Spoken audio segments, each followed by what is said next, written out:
25 March কাল রাতে ঢাকা বিশ্ববিদ্যালয়ে পাকিস্তানি হানাদার বাহিনী যতগুলো গণহত্যা চালিয়েছে তার মধ্যে সবচেয়ে বর্বর ছিল জগন্নাথ হলের গণহত্যা।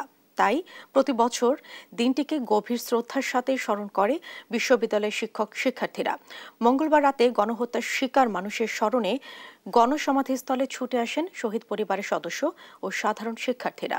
মোমবাতি প্রজ্বলন এবং পুষ্পস্তবক অর্পণের গভীর শ্রদ্ধার সাথে স্মরণ করেন শহীদদের। এ সময় গণসমাধিস্থলে শ্রদ্ধা জানাতে আসা একজন বলেন, ভয়াল সেই রাতে তার বাবাকে হল থেকে টেনে এনে নির্মমভাবে হত্যা করে পাক হানাদাররা।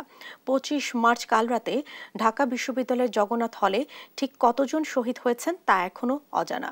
তবে 66 জনের নাম হলের গণকবরের নাম ফলকে স্থান পেয়েছে। এখান থেকে বাসা এখানে ছিল আমাদের হলের ভিতরে, হলের থেকে নিয়ে গেছে রাত্রে।